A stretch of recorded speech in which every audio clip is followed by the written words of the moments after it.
Hey everybody, welcome back to the Goat Sessions. I believe this is episode 11, if I'm able to count, and I have the mental capacity of a 5th grader at least. Yeah, this should be episode 11.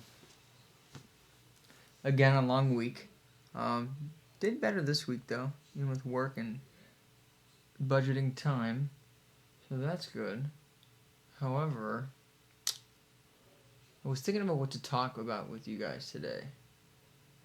And I got something today. I think I did. It's on the subject of relationships. I'm thinking of more from the man perspective, but you can go for women as well. I'll just generalize it. No announcements today. Really, there's nothing going on. So I hope everyone's feeling well out there today, and hope you all had a great week. And we'll have a better weekend too for those in the Americas. I believe it's going to be President's Day on Monday. I had to look at my calendar. I was like, So, yeah, today's, Monday's going to be President's Day. Okay, cool. So, yeah, for those who in the Americas, have a happy 3-day weekend, essentially, if you get off work. So, that's good. But for today's subject, I wanted to talk about...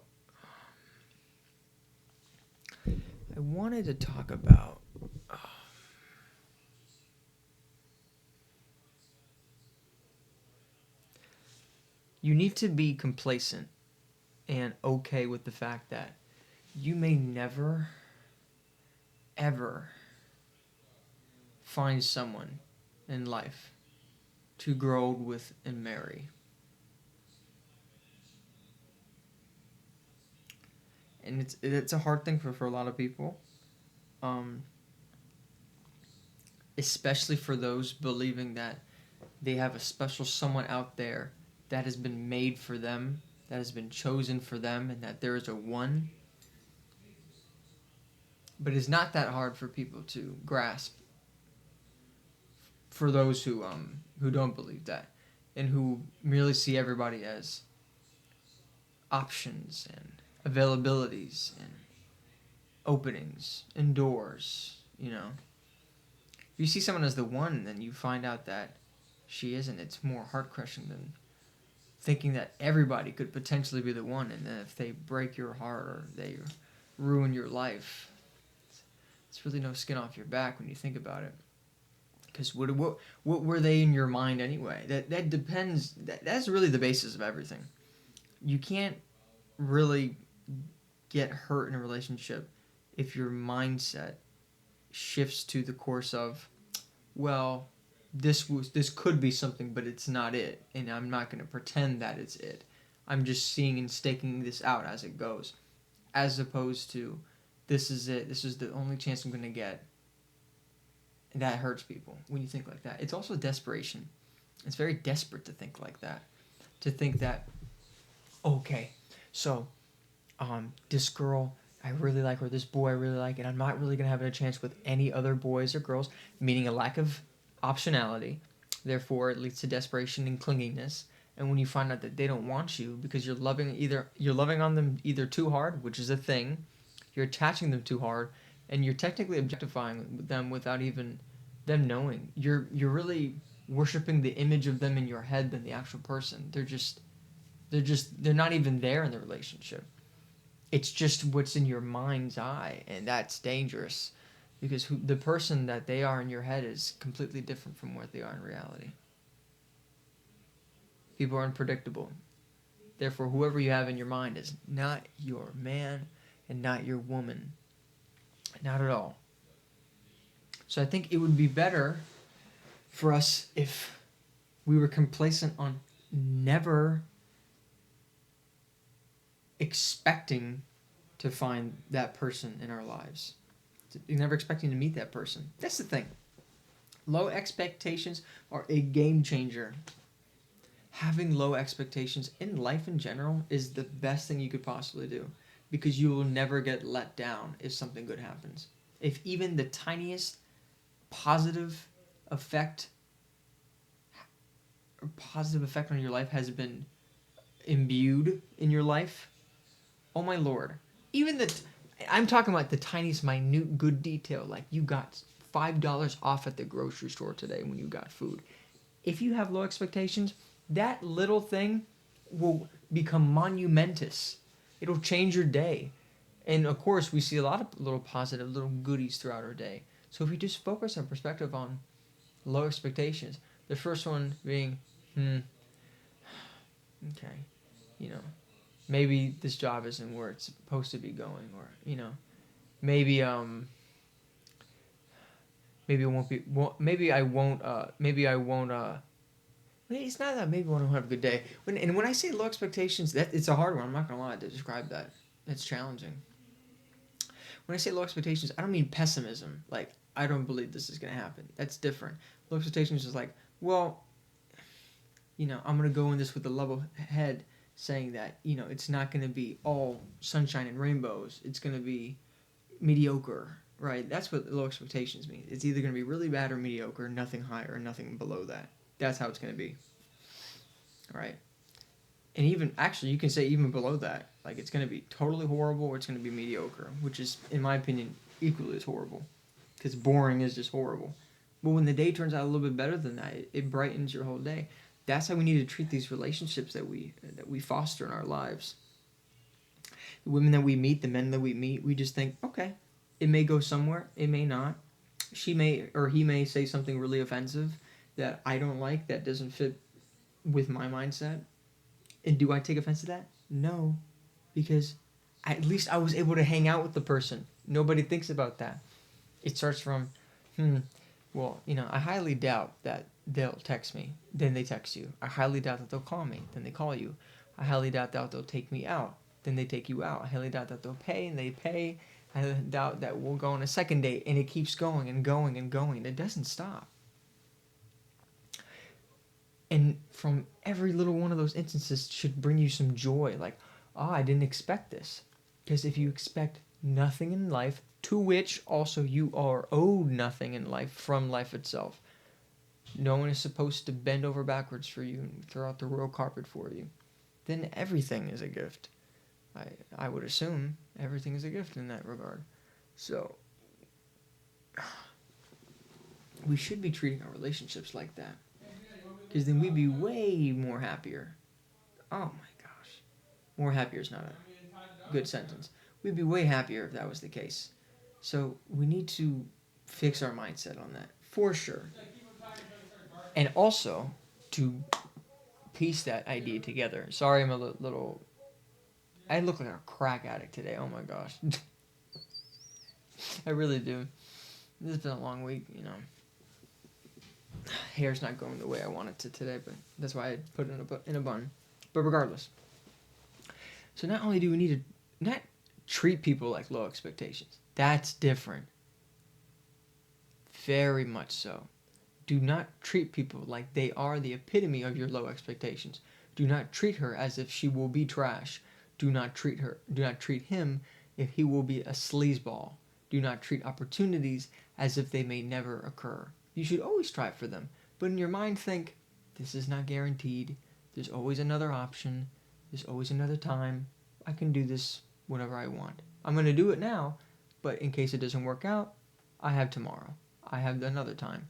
I have another slotted time in my schedule to fix this. That's all it is. That's all you got to think about. However, at the same time, at least in the context of relationships, even when we had that low expectation mindset going into a lot of these relationships, we should also content on being alone, not lonely, alone.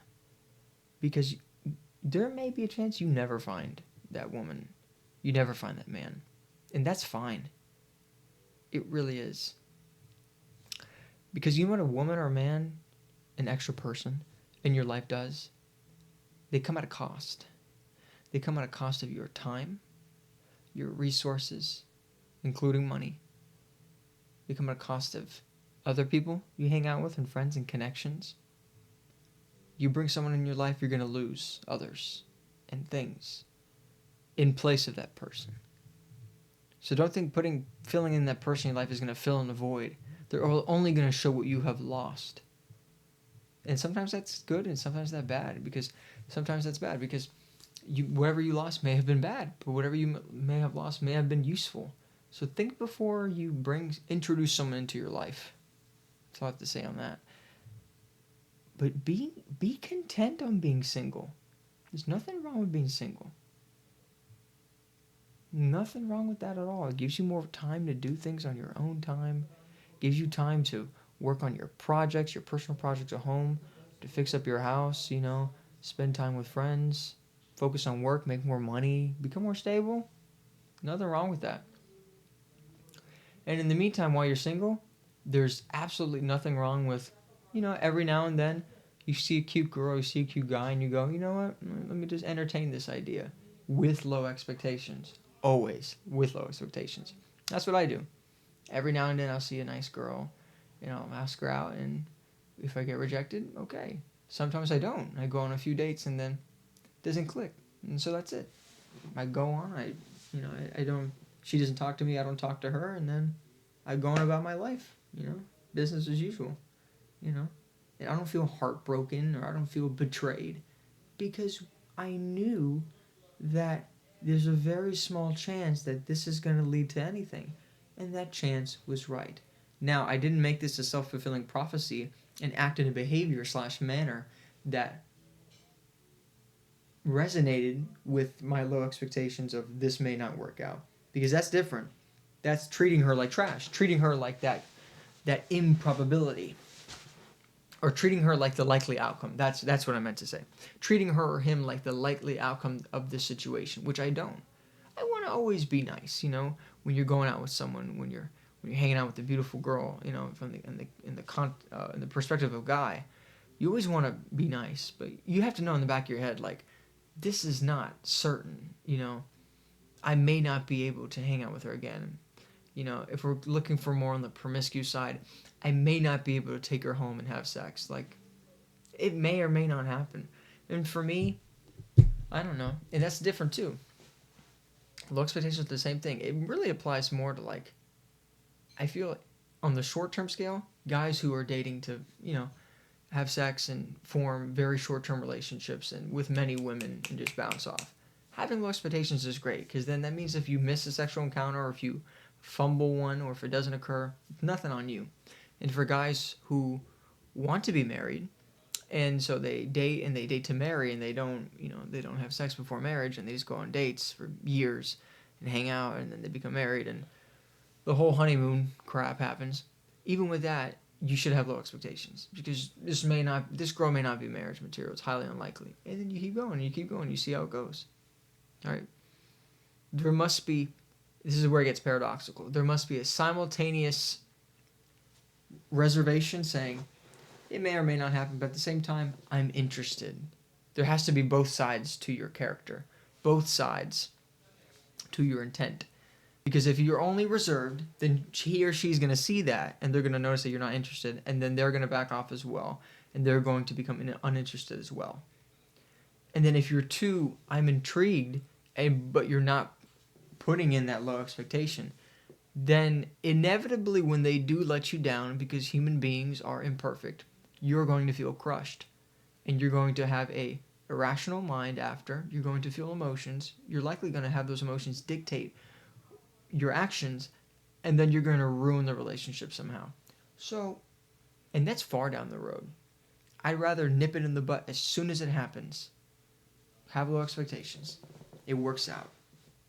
Listen, I've been single for a while now, a few years, and I'll tell you why I've been single for a few years. Because I have seen many women. I've seen many women over the course of these years, but I never dated them. I just hung out with them. When I was more promiscuous back in college, I asked them out, had a nice time, and you know what?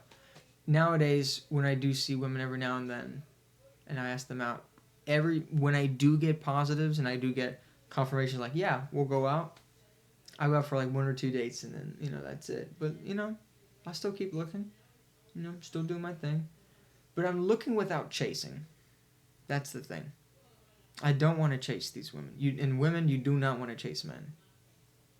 Like, nobody should be chasing after each other, in my opinion. But then again, there's a problem with that. Because someone's going to have to chase or else no one's going to make the move. That's a puzzle. then I guess it is better for women to chase than for men to chase. I don't know. Yeah, I think it would be better. Our society has it flipped. Maybe society has it flipped because it expects men to chase women, and then women, as the sexual selectors, either say yes or no, and then that's it. I think it would be better for women to chase because giving the option to men. Yeah, there's a problem with that. If you give the option to men, then that's going to be a distraction and a half. Because men are already working on their own lives, their own careers and everything, They're trying to get their own things in order. And then when you tell them to chase women, now they have another thing to work on and work on that. I'm not saying you shouldn't have game. You should have game, of course. You should have game. You should dress nice. You should try to look to the best of your ability to look nice, whatever you want, Whatever you think is killer, man, However, to chase is, I think, misconstrued. I don't think we should chase as guys because we've done that before. And especially in this society and the norms that are now in this age, the sexual norms, I don't think that's viable anymore. Women do want to be chased. Don't get me wrong. Every woman wants to be chased. They do. They really do. They may not show it, but they do. They want someone at least. Maybe not a man. They want someone to chase after them and say, because it feels so good to be loved. And you can ask anyone that. It feels great to be loved. Everybody wants to be chased. But nobody wants to be the chaser. And if you are the chaser, then you obviously don't know what that means to be the chaser. To be the chaser sacrifices your time, your energy, your thoughts for this person that you're chasing. You are essentially sacrificing yourself and dying unto yourself to create a new version every time you seek. And that's harmful and it's painful because every time you chase, you have to go through the same, start from ground zero and start again. You're dying and you're living again. And it keeps going. While the chasee, the subject to be chased, has no idea what you're doing, no idea what energy it took to be chased, or to be the chaser, any idea what it took for you to become one. And then when they see you do that, their decision could be based on a whim. Because they're not going to consider your life and what took you to be the person you are and what you did in the morning to look good and your routine. They don't care about that. They don't. And we shouldn't as people, or else we'd be conscious of everyone. And I think that's a problem. You're essentially mind reading. That's not good. We shouldn't have to know everyone's, what they went through at the first encounter. At the second one, third one, for sure. Yeah, definitely. But the first time meeting someone, you're not going to understand what lengths they took to get to where they are today. Not even close. So I don't blame any woman that rejects a guy. And I've been rejected like that too. I mean, they don't. What it took for myself to become who I am today. Oh my gosh. Like the personal growth I had to do. Like I did studying on my own side. Not even my family knows what it took what it took for me to become the person I am today. I read books. I studied. I met people who I found as friends. I followed them, and then after those friendships ended, I moved on to the best. It's just this wealth of information cycling within my brain. And I tell it to other people, and I foster new friendships. Like, yeah, I work damn hard to become who I am today. So I don't blame a woman who rejects me. And women, don't blame a man who rejects you. Because not even because you're good looking or because you can bring something to the table or wherever you are, like you're in business or you have a career going. If he rejects you, don't worry. Because the first thing people look at, by the way, and this is going to sound horrible, but this is how we are as people, is attraction. Are you attractive? That's the first thing that gets you into the door before they consider your personality and all this other crap. They're going to look at you and say, is he hot? Unconsciously, that is what everyone's going to be looking for. That's what I look for. I'm guilty of it. Hell yeah. I'm not going to go after a girl. I'm not going to go after a girl if I don't think she's hot, if I don't think she's sexy in some way.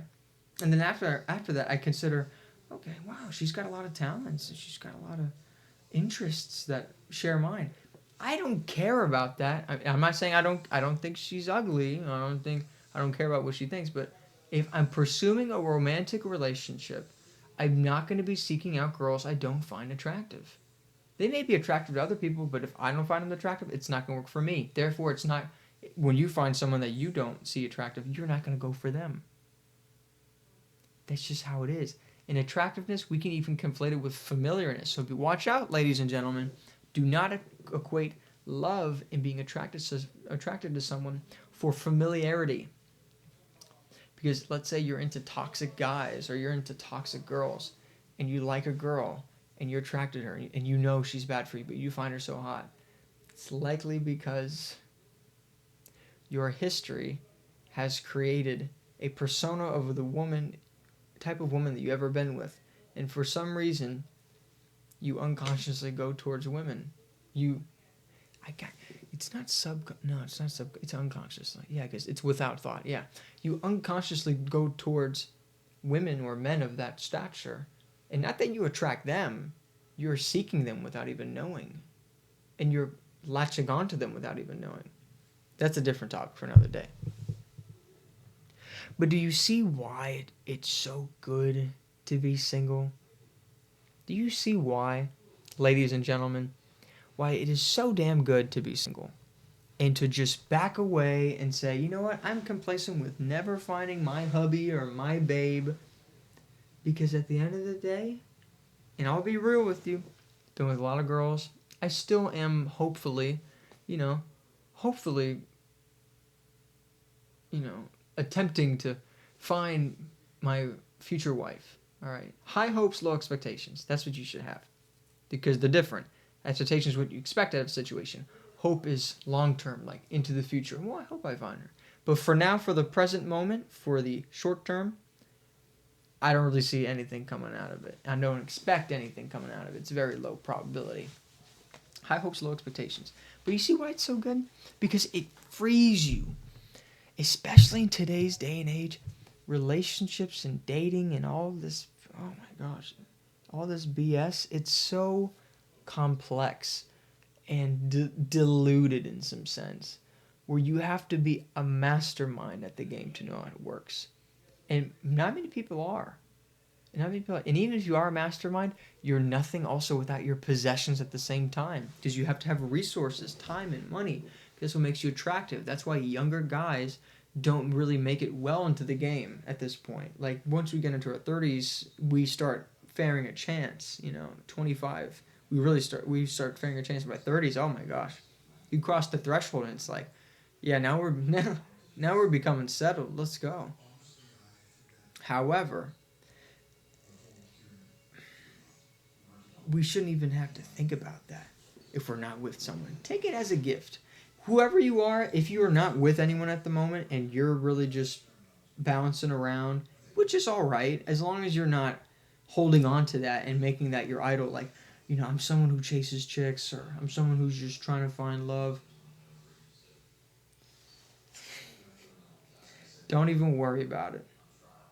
Guess what? Because no one else is worrying about it on your side. The women you're dating or the men you're dating are probably not worrying about you. So why should you worry about them and worry about the whole idea? It'll come. It'll happen somehow. Opportunities and situations will arise where you can seize your moment.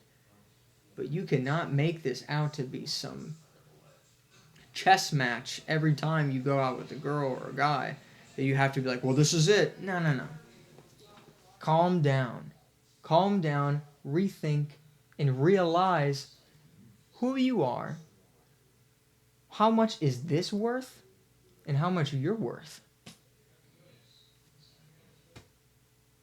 You cannot bend over backwards for people that don't care about you.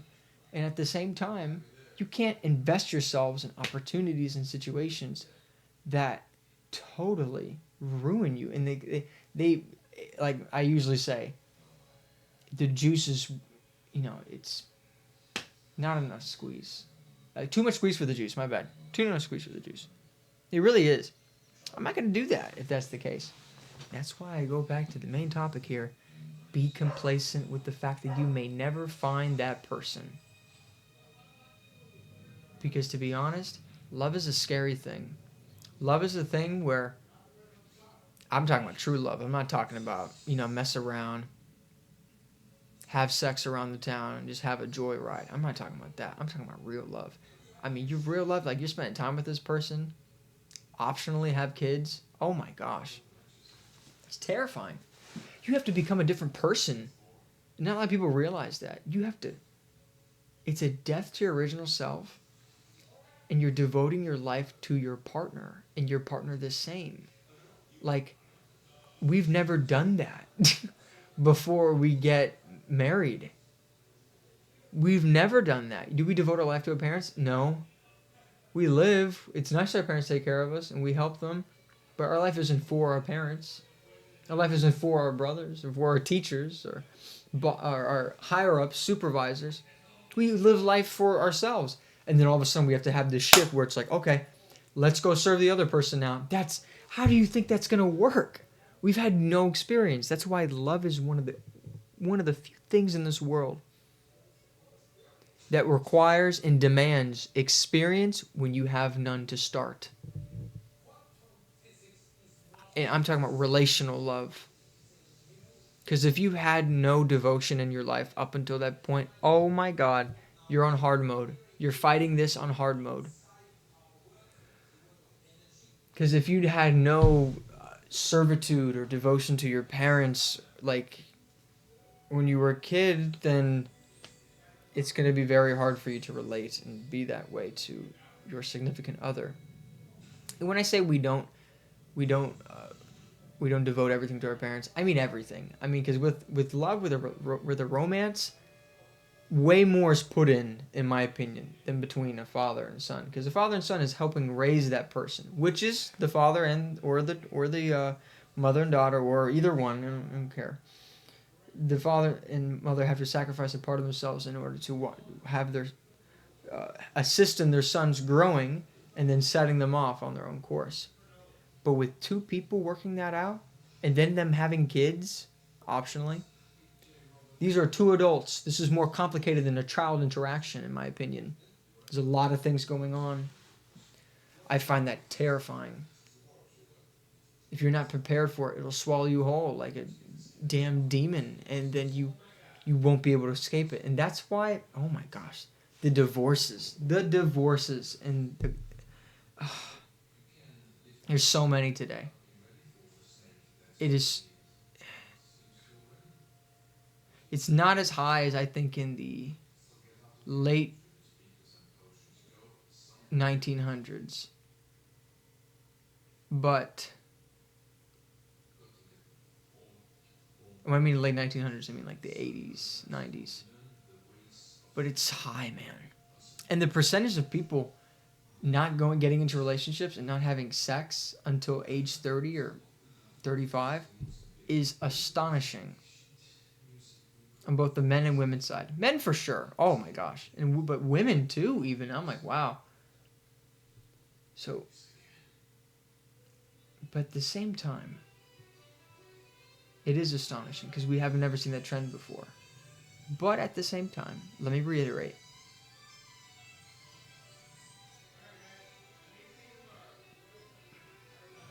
Most of these people who have my reaction do not think about the fact that it's okay to not have sex before 30. That it isn't everything about life. Sex feels great. Listen, it's amazing. One of the best feelings ever. Ever. However, you can't say that this whole population of people is not having sex before 30 and 35, and that's entirely bad. Now there is some correlation also with depression and lack of socialization. That's also bad. But based on that alone, just the sexual part, I think that's actually pretty good. Because people are focusing on other things regarding sex. But unfortunately, that isn't what it is today. It's that people are unable to find someone to be able to have sex with, either before or after marriage, before 30, and the fact that they cannot do that, coupled with the fact that they're seeking at the same time and chasing, makes this bad. Because it's the chasing. If we just didn't care about this and didn't pay much mind to it, and when it occurs and when it happens, we say, okay, there it is. Okay, cool, nice. I bagged a chick. I got a man. I got married. I dated. So things are coming together now. That's good. I didn't expect that. That's good because you didn't chase after it. You didn't make it your whole identity. Like when you chase after it, you make it your identity. You make it who you are. Do not do that. Yeah, but the fact that in today's world, not a lot of people are, and the fact that they're not a lot of young people are not having sex before the age of 30 is indicative that they're not even getting into relationships at the age of 30, before the age of 30. So because of that, you can tell that, well, because of the additional information, you could tell that now they're chasing relationships, but they're unable to secure them or contain them, and then they're always feeling alone. And I feel so bad. I really do, because personally for me, this is going to sound narcissistic, but I'll say it anyway. I feel like I've cracked some code. Like, it's not the code, but it's part of the code, where you don't need to be hinged on the fact that you need to find someone and copulate and have kids, because here's the thing. Who cares? Who cares? Your parents, maybe, your grandparents, God in the sky. You gonna tell me that it's some deadly sin to not have kids and not get a wife when you cannot do that on your own? It's not you can force someone to become your wife. It's not like a task or a job or objective, or a woman find a man and be a childbearer. Is it a sin to not be a childbearer? No, women, it isn't. It's completely fine if you don't have kids. Same thing with guys. You don't have to be fathers. You can want to be one, that's fine, but you're not obligated to be one. I think in society we've done that so much. It's like, don't hate the fact that people are fathers and mothers, and don't hate the fact that people aren't fathers and mothers. Let people have their damn choice. Because some people just can't pull. Some people cannot find someone in their life. And that's not their fault. Because a lot of these people, in my opinion, put effort in. They do put effort in. They go out and they seek the damn damsel in distress, or whatever you want to call it. They seek the knight in shining armor, and he and she is not there. They're not there. And that's because we're chasing ghosts. We're chasing damn ghosts that don't exist. They become a figment of society's imagination, implanted in us and saying, this is what you need to do. No, screw that. That's not needed. I'm not going to sit on here and say, I don't need a woman, and then women say, I don't need a man. I'm not saying that. You can, listen, people need people at the end of the day. All I got to say on that one. But you don't need someone on the basis of the need itself. What I'm trying to explain that, because it does sound kind of convoluted when I say it like that, is that you don't need a woman for the sake of, the need of the woman. Come on, man. You may need a woman for your organizational skills in life, or you may need a wife for that reason. You may need a husband to be a leader and protect, or someone to be there for you in hard times. But you don't need them because of just who they are and what they resemble, who they symbolize. It's so shallow. So just be content with the fact that you may never, ever meet this person. And that is fine. Because you know what you should do? Pack up your stuff, get to work. What do you want to do? You got time, and you have time more, man. You got forever, infinity to figure this out. Love is a game. It really is a game. And you gotta pay to win. You gotta put effort in. You gotta throw some chips in. This is how it is. Love is a game. You can't talk to your lover the same way you talk to your friends or your family. You gotta talk a certain way. Like, this is how it is. It is a game, and you have to know how to maneuver around it. And the masters of those are going to be people at 50 to 60 years of marriage. God bless them, because I know, for me, very slim chance of that happening. But, I got hopes. I got hopes, but, so, at the moment, maybe not. Just be content with that, ladies and gentlemen.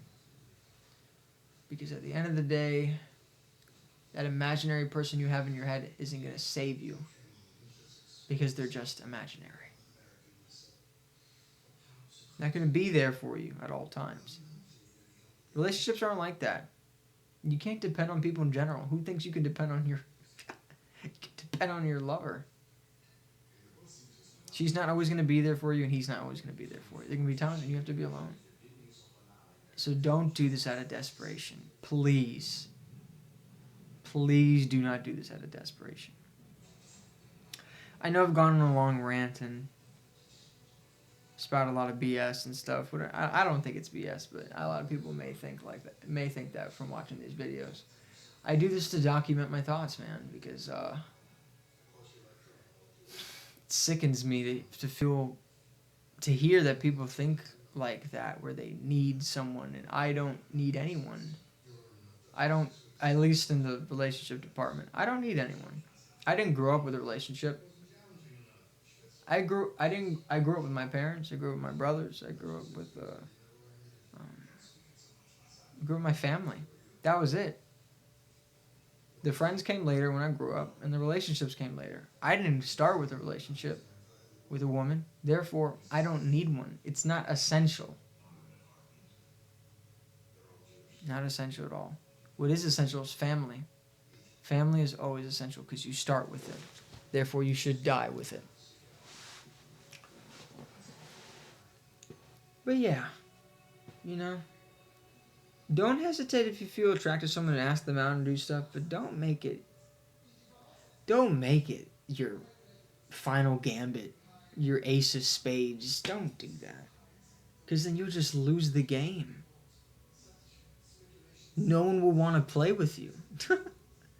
No one will want to play with you because they don't see you as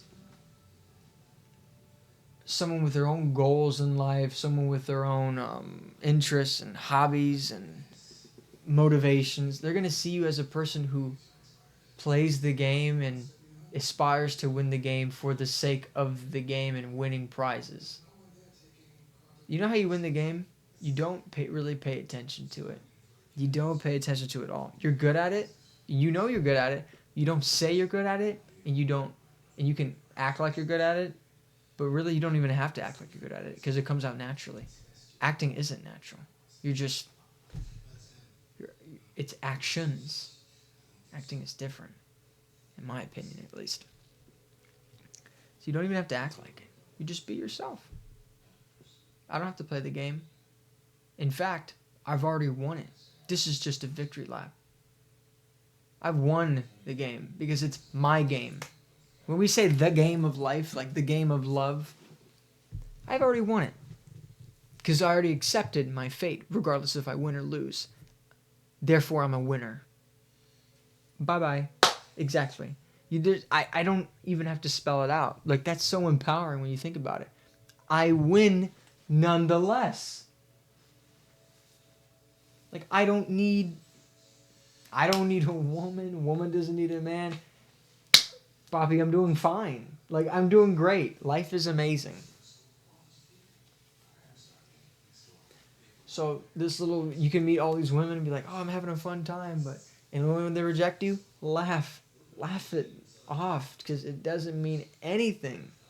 It doesn't. Actually, let me not even tie my hair. It doesn't mean anything at all.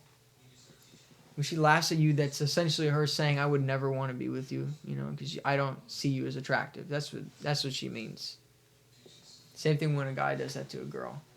But when they do that to you, You can't take it personal. You know why? Because they don't know you like you know you. No person can ever really know you except those who love you with all their heart and who you are surrounded by almost every day. Those are the people who know you, in my opinion. And who you love back. Because if you love back, you're going to show a part of yourself that you don't really show other people. The people whom you love and you love as well. The people whom love you and you love as well will know who you are. That's the better way to phrase it. Because the people who ask you out on dates and then reject you, oh my gosh. Or the people either who ask you out on dates or the people who reject you if you ask them out on a date, like they don't know who you are. You're special. Okay, I'm starting to recycle a lot of the thoughts now because it's getting to that 40-minute mark, which I've seen we passed. Okay, cool. So this is just a rant, a rant topical rant. Yeah, I guess you could prescribe that. I don't care. Okay. Be complacent. Be complacent with never having that one because you are free. Because singleness with a little bit of testing, that's freedom, bro. I mean, I don't care. I don't care what anybody says. Like being single and just messing around here or there, just dipping in the pot a little bit, saying, "Is this good? Okay, bye," and then focusing on whatever you got to do. And if you see it again, I may go for it. I may not. No. Oh, dude, you're the author. You have the pen in your hand, and nobody can take that away from you. So that would be all today, guys. I hope you all have a good night, and I hope everyone has a good weekend. Also, good President's Day if you live in the Americas, and for those out of the Americas, I wish you all a great day. This is gonna come out later, so this is not even gonna make any sense. But wherever you're watching this, night or day, hope you're having a great day, great weekend. Hope your family life is amazing, your friends' life. Hope your marriage is doing well. Hope your relationship is doing well. Hope your kids are doing well. Doesn't matter who you are. Hope you're doing great. All right, my fellow goats, I'm gonna tune out, and I'm probably gonna go to bed because I'm tired. So yeah, that'll be all for tonight. So, yeah. Yes. All right. Ciao. Bye bye.